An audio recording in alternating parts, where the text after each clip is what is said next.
लोग हैं या पत्रकार भाई लोग हैं, मैं एंथ्रोपोलॉजिकली ट्रूथ बोलता हूं, जिसको मानव शास्त्रीय विज्ञान बोलते हैं आप लोग।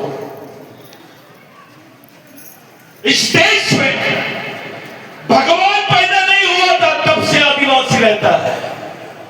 हिंदू धर्म नहीं रखते। भगवान पैदा नहीं हुआ तब से आदिवासी इस देश में रहता है। ये मैं नहीं बोलता हूं, साइंस बोलता है। क्या बात है, आप आदिवासियों को वनवासी क्यों बोल रहे हैं? किस बात का डर है कि उसको उसकी असली पहचान से आप दूर करना चाहते हो? पूरा आदिवासी बेल्ट चल रहा है साथियों। गुजरात के डांग जिले से लेकर महाराष्ट्र के गढ़चिरौली तक, छत्तीसगढ़ के बस्तर तक, और बस्तर से इधर झारखंड, उड़ीसा, असम, नागालैंड, मणिपुर, इस देश की 50% से ज्यादा अर्धसैनिक बल आदिवासी क्षेत्रों में है।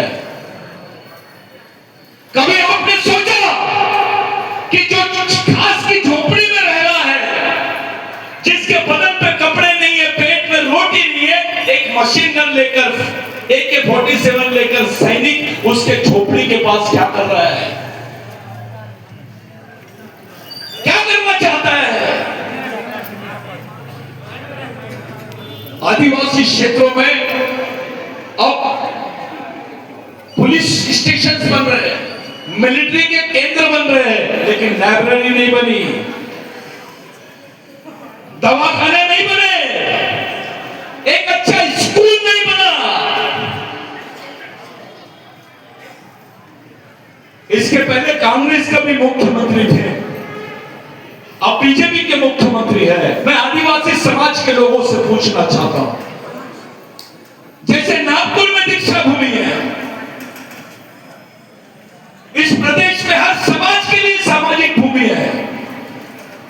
मेरे को 50 एकड़ जमीन आदिवासियों के लिए कौन सी जगह पर है ये बता दीजिए। खड़े हो जाइए और बताइए। अरे तुम मालिक हो, तुम राजा थे यहां के, तुम्हारे लिए कब्रिस्तान नहीं है, मरने के लिए जगह की बात तो बहुत दूर है। तुमको गाड़ने के लिए, मरने के लिए भी, यानी तुमको गाड़ने के लिए भी कब्रिस्तान तुम्हारा नहीं है। किसी ने पूछा आदिवासियों का कब्रिस्तान कहां है, क्या बताओगे? क्या समझाओगे अपने बच्चों को? आरती नहीं बजाने, अपने बच्चों को क्या बताओ? ये देश में 9 अगस्त की बात को इसलिए दबाया जा रहा है साथियों कि भारत सरकार ये बोल रही है संयुक्त राष्ट्र संघ में कि भारत में आदिवासी नहीं है। भारत में आदिवासी नहीं है।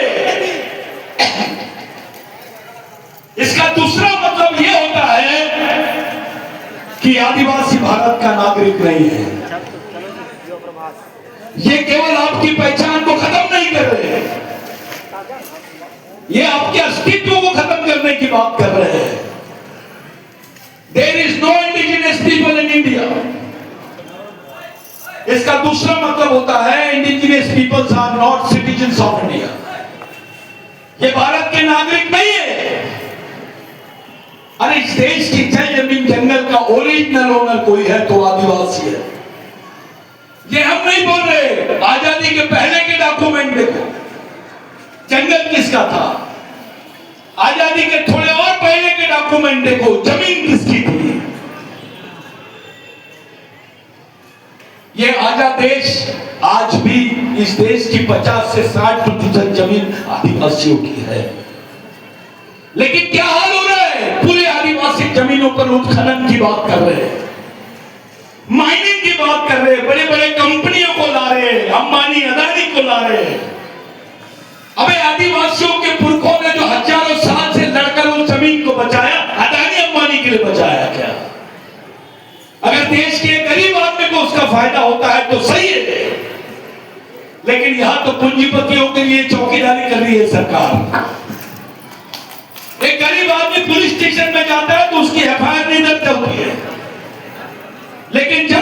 कोई पूंजीपति आदमी आदिवासी क्षेत्र में जाता है तो उसके साथ मिलिट्री लगाई जाती है। आदिवासी आदमी से पुलिस बराबर बात ना करे तो उसका मतलब यह होता है कि उसकी लोकतांत्रिक आवाज दब रही है, उसके एफआईआर नहीं लिखे जाते।